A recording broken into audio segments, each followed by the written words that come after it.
Indonesia adalah negaraku, bangsa yang memiliki banyak perbedaan agama, suku, ras, budaya, dan bahasa. Namun kita semua disatukan dalam dasar negara, yaitu Pancasila. Perbedaan yang ada pada kita tidak membuat kita lemah, justru menjadi sumber kekuatan kita. Indonesia adalah negaraku, bangsa yang takkan pernah lepas dari makna perjuangan.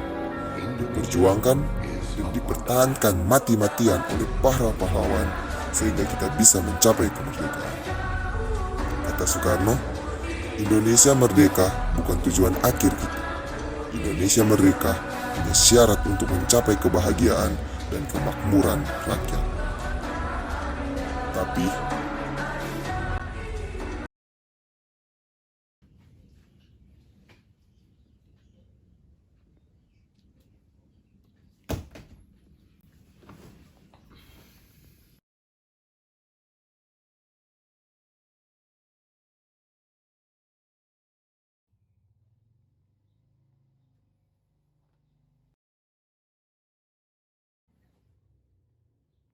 saksi diperiksa terkait pemerkosaan gadis di bawah umur di Mapolsek Jailolo, Maluku Utara. Surya Darmadi ditetapkan menjadi tersangka oleh Kejaksaan Agung. Agamanya apa ya?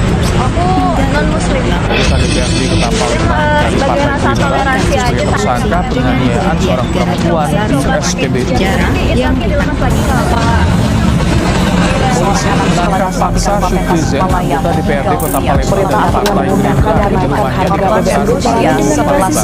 Presiden Joko Widodo mengumumkan kenaikan harga BBM instan. Didampingi perwakilan di jalan SDM dan sosial. orang bocah SD berseragam Jokowi menyatakan dirinya sebenarnya terhadap harga BBM bersama ayahnya menyaksikan sekelompok siswa SD tengah baris berbaris. Konfirmasi harian COVID-19 terlihat fluktuatif dalam beberapa hari belakangan. Data mingguan COVID-19 justru menunjukkan kenaikan lebih dari 15 kali lipat. Data Satgas Nasional COVID-19 dalam sepekan terakhir tercatat lebih dari 38.000 kasus positif di seluruh Indonesia.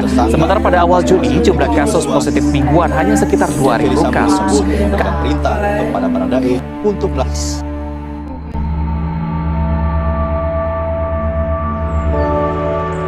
Indonesia 77 tahun. Pulih lebih cepat, bangkit lebih kuat. Pulih dari apa? Bangkit untuk apa? Supaya kita pulih dari masa pandemi. Tapi sadarkah kita bahwa persoalan di Indonesia bukan sekedar soal pandemi? Ada begitu banyak krisis lainnya yang perlu kita benahi. Negara kita sekarang sedang mengalami krisis toleransi. Begitu banyaknya perbedaan di Indonesia. Tetapi kita masih saja sulit untuk saling menghargai dan saling mengasihi satu dengan yang lain. Perbedaan suku, ras, agama, dan perbedaan-perbedaan lainnya membuat seringkali bentrokan dan peperangan itu terjadi, bahkan antar saudara sendiri. Pun krisis moral, begitu banyak tindakan-tindakan anarkis yang masih saja terus terjadi dan bahkan dilakukan oleh anak-anak muda. Bagaimana jadinya kalau negeri ini dipenuhi oleh orang-orang yang moralitasnya buruk dan selalu menghasilkan tindakan-tindakan yang negatif, jahat dan provokatif? Bayangkan betapa kacaunya masa depan Indonesia. Belum lagi krisis keluarga. Makin banyak persoalan-persoalan di dalam keluarga yang terjadi. Makin banyak angka perceraian yang terjadi. Makin banyak anak-anak yang menjadi korban dari perceraian tersebut. Makin banyak kasus KDRT yang terjadi. Menyedihkan, keluarga yang merupakan fondasi dari kesehatan sebuah negara ternyata memiliki kondisi yang tidak baik. Dan masih banyak lagi krisis lainnya. Krisis kepemimpinan, krisis kemiskinan, kebodohan yang masih saja terjadi sampai saat ini. Oleh karena itu, kita sebagai anak muda harus membantu membenahi hal ini, agar supaya kita tidak terus-menerus terpuruk dalam krisis-krisis tersebut.